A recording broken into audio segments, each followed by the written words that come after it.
Halo teman-teman semua, aku Indra Kusuma dan selamat datang di Nep Studio. Hari ini aku nggak akan ajak teman-teman buat coding karena aku mau sharing suatu pengetahuan yang simple dan cukup bermanfaat buat teman-teman yang belum mengetahuinya.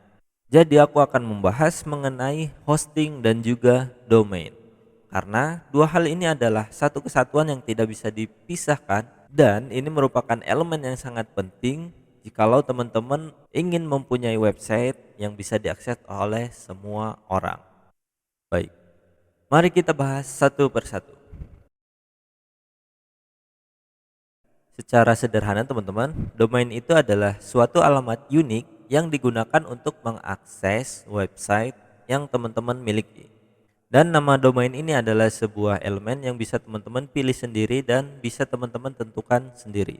Domain sendiri itu teman-teman mempunyai dua bagian. Yang pertama adalah nama domain dan yang kedua itu adalah ekstensi domain. Nama domain adalah bagian yang bisa teman-teman pilih dan ekstensi juga sebenarnya bisa teman-teman pilih, cuman udah tersedia misalkan .com, .edu, .go.id dan masih banyak lainnya. Fungsi dari ekstensi domain itu teman-teman untuk memberikan informasi tambahan mengenai di mana website itu dibuat, jenis jenis atau bidang apa dari website itu, misalkan .com. .com itu sebenarnya ditujukan untuk bisnis atau tujuan komersil.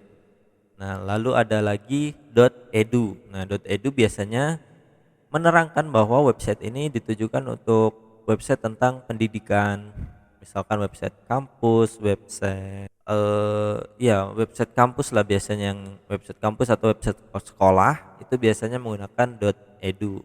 Jadi fungsi dari extension ini kalau simpelnya bisa aku bilang sebagai grouping-grouping lah ya, atau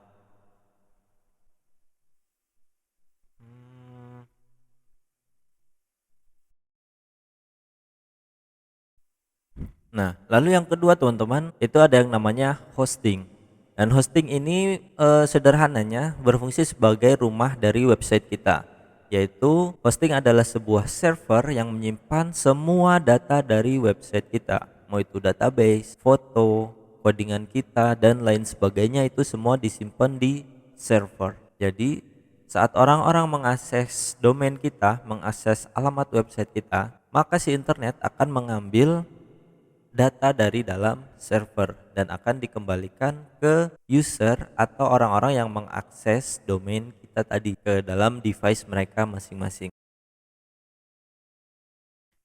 Oke, jadi simpelnya teman-teman, kalau aku analogikan internet itu misalkan adalah bumi ini, bumi dalam bentuk digital ya teman-teman, bumi yang tidak terlihat, dan hosting adalah sebuah rumah. Rumah yang ada di komplek, yang ada di bukan komplek, ada di pinggir jalan besar. Seperti itu adalah hosting. Dan domain sendiri itu fungsinya adalah alamat, atau kalau di dunia nyata itu nama jalan lah ya, nama jalan, nomor rumah dan lain sebagainya. Jadi kalau kita mau mencari rumah seseorang gitu kan perlu alamat dan nomor rumahnya ya teman-teman, RT, RW dan segala macam.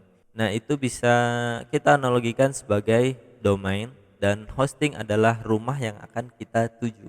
Jadi makanya kenapa untuk mengakses sebuah website kita harus kita memerlukan sebuah domain, karena kita memerlukan alamat untuk menuju ke website yang akan kita akses. Nah, sebenarnya domain itu sendiri merupakan alamat IP teman-teman yang berupa angka-angka, misalkan 190.022 seperti itu. Nah, cuman kan teman-teman akan sulit untuk mengingatnya. Jadi teknologi mempermudahkan kita untuk membuat suatu alamat custom yang disebut dengan domain dan juga ekstensinya agar lebih mudah diingat oleh konsumen dan juga user kita. Baik teman-teman, singkat aja, semoga ini bermanfaat buat teman-teman. Terima kasih buat teman-teman yang udah dukung channel ini dan sampai jumpa di video selanjutnya. Bye bye.